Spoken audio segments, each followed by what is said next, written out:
The first time Clara heard about the man in the woods, it was around a fire too bright and a bottle too empty. "He don't speak," the old trader had said. "Don't come to town, don't leave tracks, might not even have a name anymore." The saloon laughed. Clara didn't.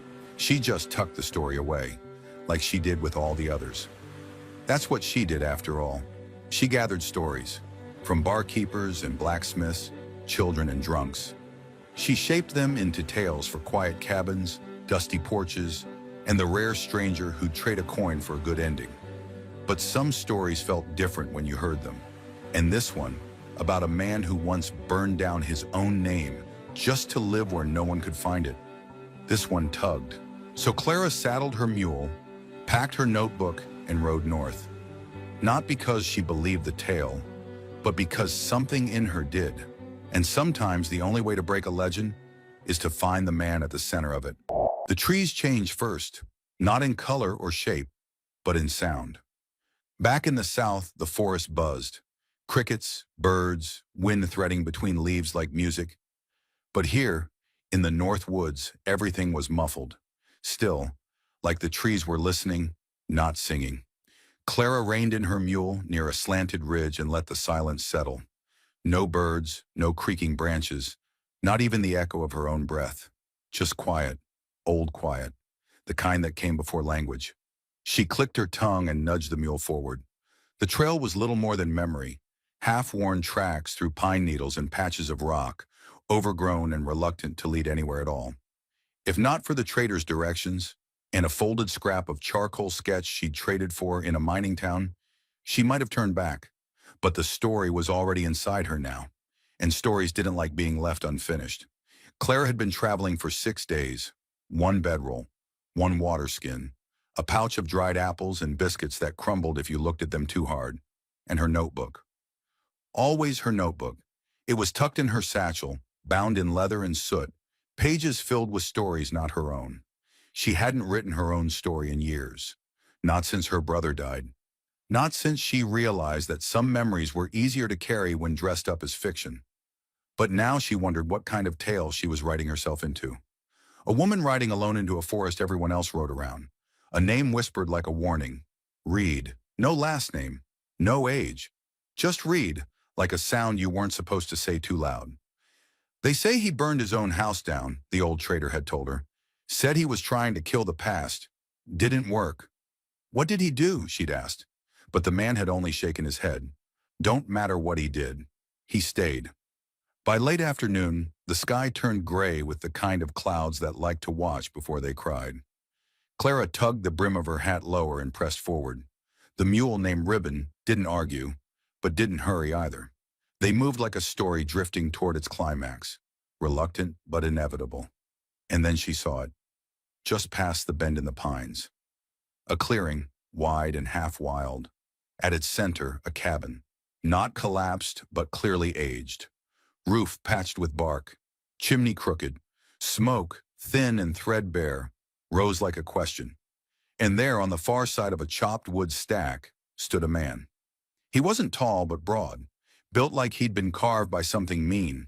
Beard thick, hair uncombed, eyes like frostbite. He didn't move, didn't call out, just watched her. Clara stopped at the edge of the clearing, lifted one hand. A greeting, a warning, a promise. He didn't raise his. She waited, 30 seconds, then dismounted. Ribbon snorted but stayed. Clara took 3 slow steps forward. The man turned and disappeared behind the cabin. No door slam, no shout. Just gone. She approached slowly, one boot in front of the other, like approaching a wounded animal, or a man who didn't know if he was one. The door was slightly open. She knocked anyway. No answer. She pushed it gently. It creaked like it had forgotten how to move. Inside, the air was warm and wood smoke heavy. Simple. A cot, a stove, a table with a cracked mug, and a knife half buried in wood shavings. The walls were lined with shelves of dried herbs, pelts, tin cans stacked in patterns that only made sense to someone who needed them to. And in the corner, he sat, on a stool, back to her, whittling something with a hand steady as silence. "I'm not here to bother you," Clara said. No response. "I'm Clara. Clara Ames, still nothing. I tell stories, she added softer. The knife paused. Not for long, just a breath. Then resumed. She stepped forward. Not close, just into the room. They say you don't talk. Nothing. They say you don't like people. Still nothing. They say a lot of things. But stories aren't truths. They're just better dressed lies. That made him stop. He set the wood down, the knife, and turned. His eyes weren't empty. They were full. Too full. The kind of full that made people shut up forever. Clara met his gaze, didn't blink. If you want me gone, she said, say the word. He stared at her a long while, then spoke, voice rough and unused. One night. That's all he said. She nodded. One night. That evening she set her things near the hearth, cooked a biscuit on the edge of the stove, didn't touch his side of the room. She didn't ask questions, didn't spin tales, just sat, quiet. And when he passed her a tin cup with warm water, she said thank you. He didn't reply, but he looked at her hands, at the ink stains on her fingers, and she thought she saw something move behind his eyes. A flicker, a memory. Maybe. Or maybe just the ghost of one. Outside, the wind picked up, and in the forest, something watched them both. The first story she told him was short, something about a fox who lived alone in a hollow log and stole bread from travelers, but left behind small stones in apology. It wasn't a remarkable tale, the kind children forget by morning, but she told it anyway, because the silence between them had started to grow teeth. He was sitting by the stove, running a whetstone over a hatchet blade. His movements were calm, rhythmic, like he was sharpening memory itself. Clara sat near the fire, boots off, one leg folded under the other, speaking softly into the flame like it was the only thing listening. When she finished, she didn't look at him. She just waited. Reed didn't speak, didn't nod, but the whetstone paused for half a second longer than it should have, and she smiled to herself. The next night she told him a different one, this time about a woman who couldn't speak, but whose shadow told stories wherever she went. No one believed the shadow until it started whispering names no one had said aloud in years. Halfway through, she caught Reed watching her reflection in the stovepipe. Not her, just the shape of her mouth. She didn't mention it, but her voice dipped lower, steadier, like she was telling it to the pipe itself. She told stories because it helped her exhale the parts of herself she couldn't name. Not just spoken ones. Everything became narrative to her. The way Reed cut wood at exactly the same hour each day, how he boiled water twice but only drank once, how he never left the cabin at night, but sometimes stood at the threshold like he was waiting for a ghost to come home. She took mental notes of all of it, not to unravel him, but to remember him. By the fourth evening, she had taken to writing short ideas in the margins of her notebook, phrases that might belong to him even if she didn't say them. The man is shaped like the tree he hides behind, heavy, rooted, but hollow too. His hands know what his voice forgot. Silence isn't absence, it's protection. She didn't share these with him, but once she caught him glancing at the open page when she stepped outside. He didn't say anything when she came back in, but the next morning he set a pencil beside her plate. Nothing more. Just that. The fifth story was personal. It wasn't meant to be, but it came out that way. She was tired, her voice worn from wind and distance, and when she lit the lamp and settled into her usual spot, the words came without thinking. There once was a girl who believed her brother had two hearts, she began. One for living, one for loving. She didn't look at Reed. He used to tell her stories while she braided rope or boiled potatoes or tried not to cry. He said he had to, because if he didn't talk, she might forget how to listen. She paused, the fire cracked. When he died, she kept hearing his voice anyway, in rivers and fences, in the sound boots make on wet ground. She looked up then. Reed was staring into the fire like it had betrayed him. She added gently, I think stories are just leftover love. Reed stood up, walked to the door and said, he had a good voice, then left. That was the first sentence he'd spoken in 4 days. She didn't follow, didn't smile, she just whispered, so do you. By now a pattern had formed. She told stories. He didn't ask her to, But he never left before she finished. Sometimes he sat, sometimes stood. Once he chopped wood outside in the dark, just close enough to hear, and each time she saw a different part of him twitch, shoulder, jaw, eyes, like her words were brushing against something old and buried. One day he cut himself while whittling, a clean slice down his thumb. Clara rose from her seat without asking, took his hand gently. He stiffened, didn't pull away. She wrapped it in cloth and said nothing about how warm his hand was, or how long it had been since he'd let anyone touch him. When she looked up, he was watching her, eyes dark, not afraid, just lost. "You've done this before," he said. Clara nodded. "Lots of wounds," she whispered, "some deeper than others." The next night she didn't tell a story. Instead, she asked him, "Do you want silence tonight?" Reed sat by the door, hands wrapped around a tin cup. After a long pause, he said, "Not if you have one worth telling." Clara smiled. That was the closest thing to a welcome she'd ever heard from him. She told one about a man who carved maps into trees because he forgot the paths after sundown. And at the end, when the man found himself back at his first carving, not realizing he'd walked in circles. Reed whispered, "I know that trail." Clara didn't speak. She let the leather-bound thing sit unopened, like a closed mouth holding in breath, and let the fire talk for a while. The next morning she caught him humming, not loud, not tuneful, but a low rhythm, like a heartbeat with dust in it. She didn't interrupt, but she wrote it down. He hums like he's trying to remember a song from a dream. By the 10th night, the stories had become a ritual. She didn't need to ask. He didn't need to invite. They just sat and shared a space that was still broken, but now less empty. One night she told him, "You don't need to tell me yours." He looked over, surprised. "I mean it," she added. "I'm not here to fix anything." Reed's voice was low. "Then why are you here?" Clara looked at him a long time before answering. "Because someone needs to hear what happens after your story ends." He turned away, slowly, and whispered, "I don't remember the beginning." Clara stood, walked over, sat on the floor beside him, and said, "Then I'll just keep talking, until something sounds familiar." Some mornings Clara woke before the fire did.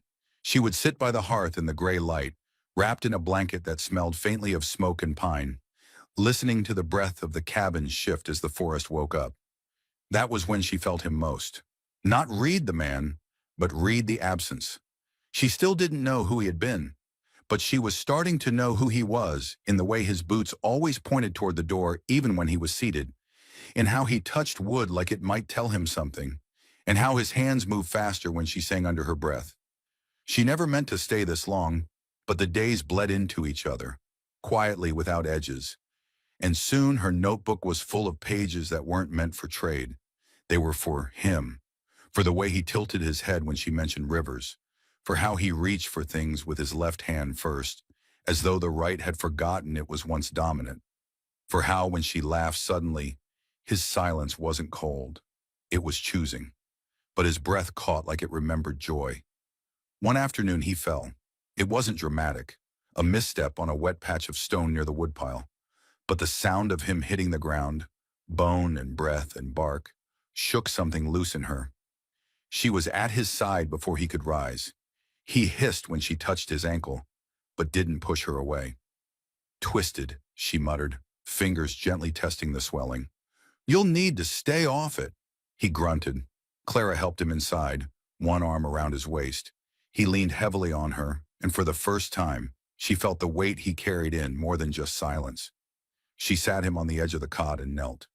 His gaze followed her like he was afraid she'd vanish if he blinked. But when she finished and looked up, his eyes weren't cold. They were tired and open. That night she didn't tell a story. She just sat beside him, reading from a book she'd found in the corner of the cabin, a tattered thing with half its pages missing. He listened, eyes closed, and when she paused to turn the page, his hand brushed her knee. Accidental, maybe, but it stayed longer than it had to. Days passed with slow rhythm. Reed couldn't move well, so she chopped the wood, fetched water, swept the porch. He watched her without comment, but with a furrowed brow, as if watching her work bruised something in him. "You don't owe me anything," she said once, wiping her hands on her skirt. I remember hands like yours, he said. She paused. Mine? He shook his head. The way they move. Clara didn't answer. But that night, she wrote, his memory isn't broken, it's just sleeping. But the way he held a cup, like it could break or bloom, told her enough. One morning a writer came, young, dusty, out of breath. He brought a note. A town to the south had requested Clara's return. Someone wanted her stories. A wedding, a gathering, a room full of people who didn't yet know how their own tales might end. She tucked the note into her notebook and didn't speak of it for 2 days. On the third morning, Reed found her packing. Not everything, just enough. His jaw tightened. You're leaving. I said I'd be there, she answered. Just for a few nights. He didn't reply, didn't ask how long, didn't ask if she'd return. But when she turned toward the door, he handed her a small bundle. 3 pine cones wrapped in twine. For the road? She asked, half smiling. He didn't meet her eyes. To remember the quiet, he said. Clara didn't cry when she left, didn't look back, but she felt the weight of every unsaid word settle across her spine like snow. The town was louder than she remembered. Too many mouths, too many smiles that didn't reach eyes. She told stories for coin, for claps, for rooms full of people who listened but didn't hear. She missed the way Reed didn't interrupt, missed how he didn't applaud, just breathed deeper when something reached him. On the third night after the final tale, someone asked her, "Where do you find these stories?"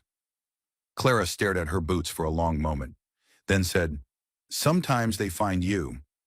She left before dawn, rode north with wind in her hair and frost on her gloves. And when she saw the cabin again, smoke curling from the chimney, door ajar like it had been waiting, she exhaled for the first time in days. Reed was outside, splitting wood with one crutch under his arm. When he saw her, he didn't smile, didn't nod, just said, "You came back."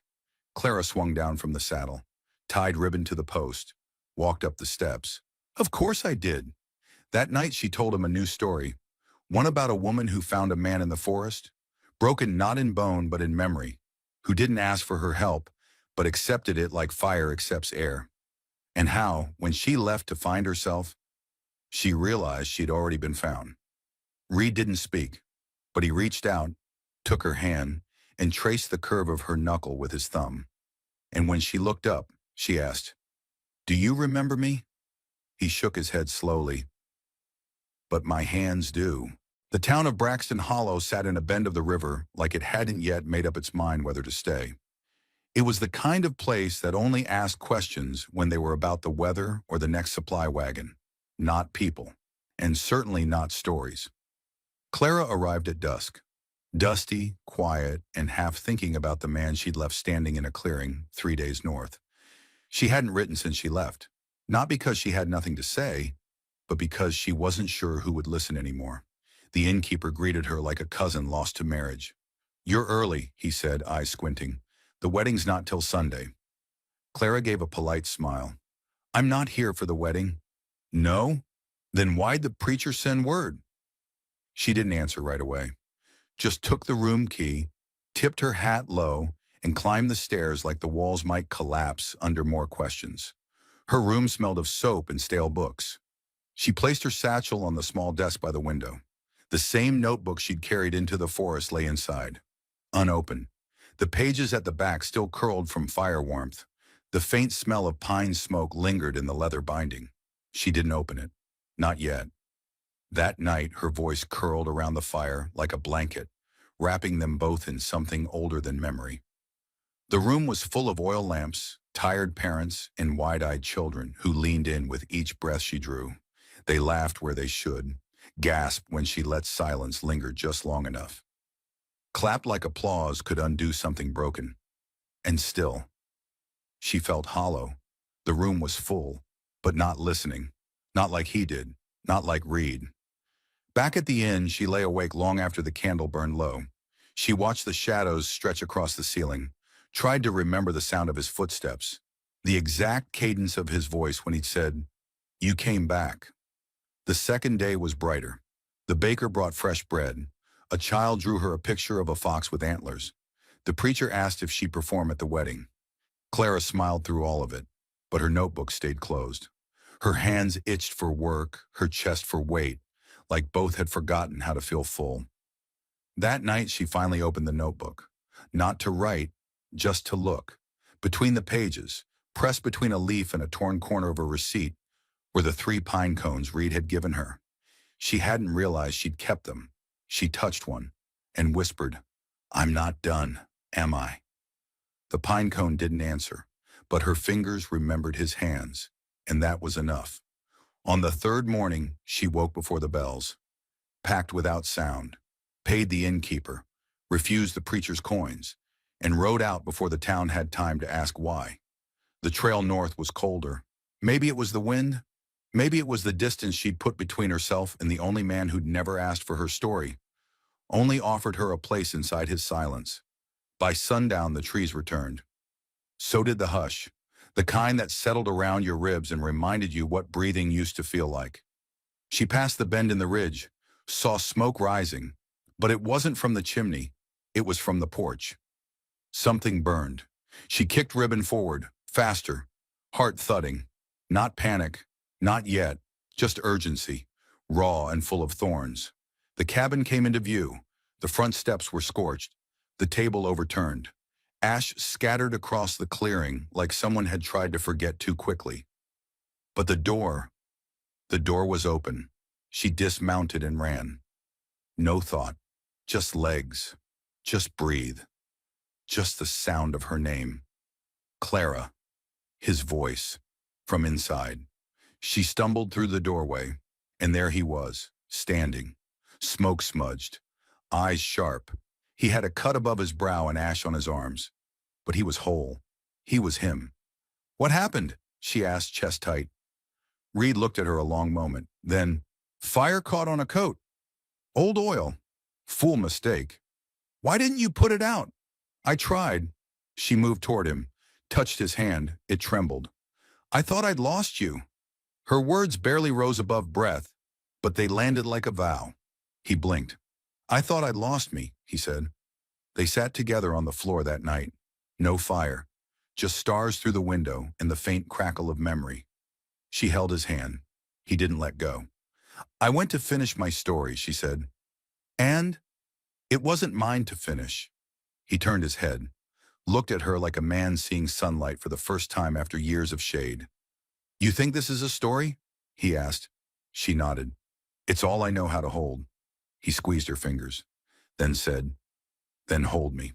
The snow had started falling again, not the heavy, blinding kind, just enough to dust the trees, settle on the window panes, remind the world that winter hadn't quite finished speaking yet. Inside the cabin, silence hung like an extra layer of warmth. Familiar now. Not lonely. Clara sat near the hearth, mending a tear in her coat. Her needle moved slow even, the rhythm almost musical. Every few minutes she'd glance up, toward the table, where Reed sat hunched over a piece of bark, carving lines into it like they meant something. Maybe they did. He hadn't said much in the day since the fire. But the way he moved now, deliberate, present, told her something had shifted. Like memory wasn't just a thing that returned with words but with weight, with shape. The wound on his brow had scabbed over, and the cuts on his hands were healing, though his knuckles still cracked when he split wood. Clara noticed. She noticed everything now. How he stirred the soup the same direction every time. How he always watched her hands when she cooked, but never commented. How he listened to her stories like they were hymns, unfamiliar but sacred. And how sometimes he'd pause in the middle of whittling and press his thumb to his lips, like a word wanted out, but didn't know how. That morning he had handed her something, a wooden disc, round and smooth, with a shallow engraving in the center. It was a spiral, nothing more. But when she ran her thumb across it, she felt it, the movement, the pull inward. "It's the way I remember thing," he'd said, "not straight."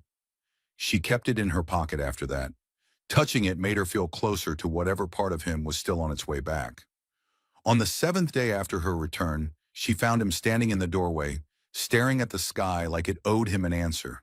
He didn't move when she stepped beside him, didn't look away, but after a long moment he said, My mother had hair like yours. Clara stilled. Yeah? He nodded. Braided. Thick. I used to hide things in it when I was little. Pine needles? Pebbles. She smiled. Did she notice? She always noticed, but she never said anything. Clara tucked her hair behind her ear. She sounds like someone who understood stories. She was a quilt maker, he said. There was silence. Then Reed added, voice lower. She died in a fire. Clara closed her eyes. The wind picked up, fluttering ash still clinging to the porch rail. I'm sorry, Reed shrugged. I remember her face, her hands, but not the sound of her voice. That's all right, Clara said gently. Some people don't need sound to be remembered. That night he asked her to tell him something true. Not a story, he said. Just something real. Clara thought for a while, then said, when I was 16, I made a map out of stars. He looked at her puzzled. I lived near a river bend, she explained. Our cabin sat in a crook of land that made it easy to get lost in fog. I stayed up for a week, drawing stars on paper and marking where the trees bent. And it worked? It got me home. Reed stared at the fire. Do you still have it? Clara shook her head. I memorized it. The paper's gone. Reed didn't speak, but he picked up a stick and began sketching stars into the dirt beside the hearth. One by one, in silence, until the shape curved back on itself, just like her spiral. The next day, she found him standing by the stump behind the cabin, holding an old shirt in one hand and a bundle of feathers in the other. I think I used to make arrow, he said. You did, she replied. He turned to her. How do you know? She took the bundle from his hand. Because your hands know what your mind forgot. He watched her closely, then quietly. So do yours. They didn't kiss that day, didn't touch more than a shared glance. But when they walked back to the cabin, they did it side by side, and neither looked down. That evening, Clara sat by the window with her notebook open in her lap, not writing. Reed was on the floor, legs stretched out, whittling again. This time it wasn't a shape, just motion. Over and over, the same path, like he was trying to carve a groove deep enough to remember something. I had a dog, he said suddenly. Clara looked up. Yeah? Big, brown, one ear flopped down. Do you remember his name? Reed frowned. No. Do you remember how it felt when he slept beside you? He nodded slowly. That's the name, she said. Reed blinked, then smiled. A little. Words aren't always the thing that matters, are they? No, Clara replied. Just the feeling behind them. The snow deepened. The wind came louder, and inside the warmth grew between them like a second fire. That night, Clara told him no story. Instead, she stood behind his chair and ran her fingers across his shoulders, gently, the way you do when someone is almost awake. You don't have to remember it all, just the parts that feel like home. He reached up, caught her hand in his, held it, and whispered, Clara. Her breath hitched. Say it again, she said. He turned to face her, took her other hand, and said with full memory, with full voice, Clara. She knelt before him, tears in her eyes, and he cupped her cheek like he'd done it 1,000 times, though neither of them remembered if he had. But it didn't matter, because in that moment, the forgetting didn't define him. She did. Later she wrote, he said my name like a door swinging open in a house I didn't know I'd built. And I stepped through. The snow melted slow that year. By the time the first buds pushed up through the forest floor, Clara had stopped counting the days. She no longer marked time by sunrises or chapters or the number of stories she'd traded for meals. Now there was only before Reed and after. And in this after, there were no performances, no clapping strangers. Only a man who once forgot his name and a woman who remembered enough for both of them. They moved like people who had known each other forever, even if they still stepped carefully sometimes. Reed still didn't speak often, but when he did, the words felt earned. Small coins dropped into a well that had run dry too long. He asked questions now, about her stories, about her brother, about what her voice sounded like when she wasn't telling tales for a crowd. Clara never rushed to answer. Sometimes she'd respond with another story. Sometimes she'd just look at him, until the question no longer needed words. And once, just once, she asked, "Do you think we've always known each other?" Somewhere before, Reed had only said, "Not always, but long enough." Spring brought travelers, one or two at first, lost or wayward, then a family looking for fresh land to settle, then a tinker, a trapper, a preacher with a limp and a sermon he swore could drive out snow. They came asking for warmth, water, directions, but they stayed for stories. It started small, a boy on the porch shivering, and Clara offering a tale about fireflies who built a summer from nothing but moonlight and wishbones. Then the boy told it to his sister. Then their mother asked to hear it again, and Reed stood nearby the whole time, splitting wood in measured rhythm. Eyes trained on the grain, but ears tuned to every word. One night, after the last guest left and the coals dimmed, Clara turned to Reed. "Do you think we could go?" He looked up. "Go where?" "Everywhere." He raised a brow.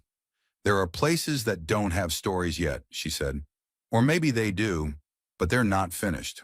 I want to find them." Reed was quiet for a long moment. Then he said, "You'd leave this?" Clara nodded. "Not because I don't love it, but because I think you'd love what's beyond it." He looked at her, really looked, and asked softly, "Would I?" She let the warmth rise, slow and quiet. "I think you already do." It took them 3 weeks to prepare. They packed light, 1 mule, 2 bags, his carving tools, her notebook, a blanket that still smelled of pine and smoke, and a small pouch filled with stories folded into slips of paper, tiny, worn, and ink-blotted. Clara had written them all, and Reed carried everyone like they were pieces of her breath.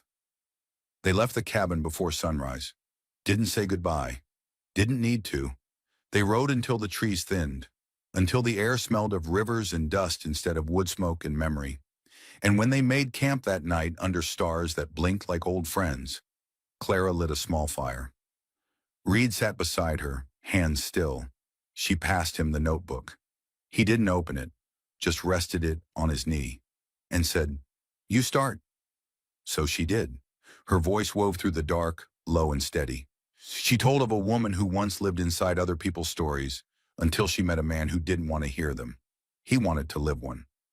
Reed didn't speak, but he reached out, covered her hand with his, and when she fell silent, he whispered, "Tell me the next part."